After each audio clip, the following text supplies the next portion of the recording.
Bad news mga lods, ayun, nadisgrasya natin yung yung ating alaga. Napakagandang ibon yan mga lods. Iiwas-iwas ko yan sa pag nagbibideo ako may kasi yan mga lods, meron siyang scalimite.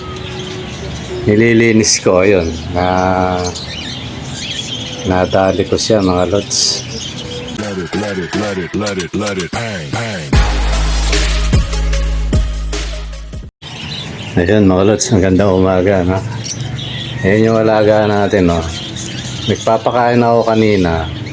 Ngayon naisipan kong Matali to pagaling na to mga lods. May scalimite to may parting ilong, parang yung yung namumuti. Meron ako ditong oil na galing kay Commander. Yun yung pinanlilinis ko. Minsan yung yung petroleum jelly. Meron pa ako ng oil, kaya nalagyan ko, tapos minamassage yun para mawala yung parang kalikobak.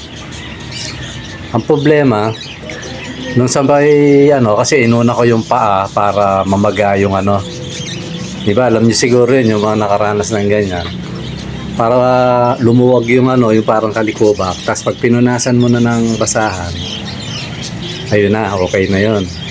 Tapos sa may parting ilong, yan, inaano ko siya. Yung pinupunasan ko, parang inaano ko gano'n. Siguro nasobrahan ako ng biglang kala ko pumalag lang. Ayun mga lods, biglang lumugbok na gano'n, nawala yung palag niya. At kung titis na mga baka hindi siya nakahinga mga lods. Kaya kayo ingat sa ingat sa paglilinis ng ibon nyo ba. Yan, may mga scalimite kaya kahit anong ingat kayo, kasi tingnan nyo yan first time ko na ako mismo yung nakadali sa alaga ko mga lods. Ganda pa naman nito, bala ko ng isa lang to sayang. Ano to mga lods kak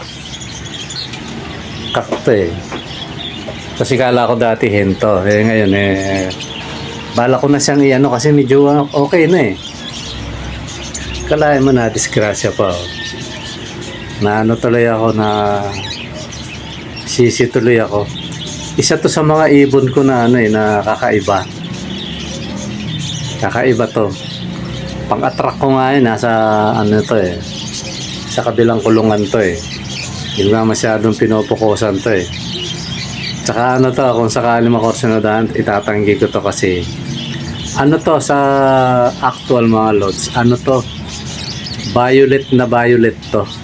Isa kasi sa video hindi hindi lumalabas pero solid na violet to, napakaganda. Sayang na nadali natin mga lods, na lungkot tuloy ako.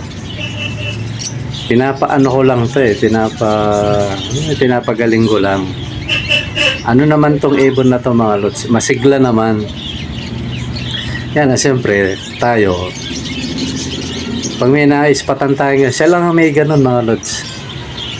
Yung mga nakarang wala na, okay na siya lang ang may ganito, kaya alagaan natin ibon natin yan Hindi ko akalain na madidisgrasya siya, sayang. Pero tuloy nagsisi ako na ba't nilinis ko pa yung ilong Dapat pala mga lods, ingat kayo pag may ganyan yung alaga, lalo na parting ilong. Kung gusto nyong linisin, lang, punas-punas lang. Ako kasi pinahiran ko ng langis, tapos kinutkot kong ganon.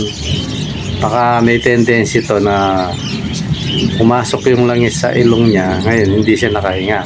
May ganon, may tendency ganon. Or nasobrahan ako na sa nasobrahan ako sa good.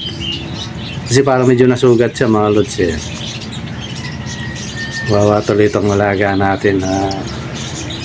Ang pa naman nito, ang laki ng size nito. Bala ko sanang ipares dito may violet din akong na hen ipapalit ko muna yon, solid din yun kaya lang wala na tayong sana makapagpalabas pa rin tayo ng ganito para ano, napakagandang ibon nito, sayang. Lungkot tuloy ako, ayan o.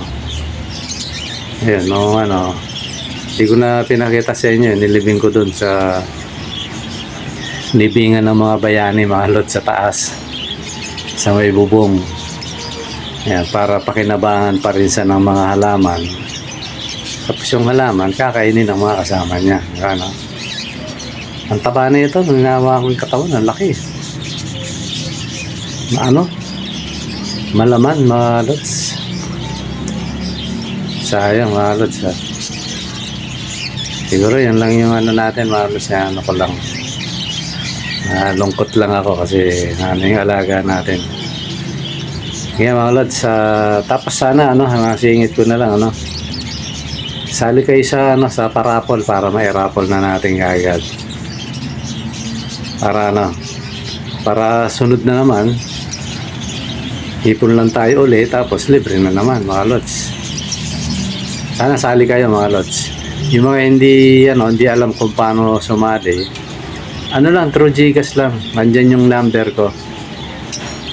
Pati yung messenger. Chat nyo lang ako. Madali lang yan mga lods.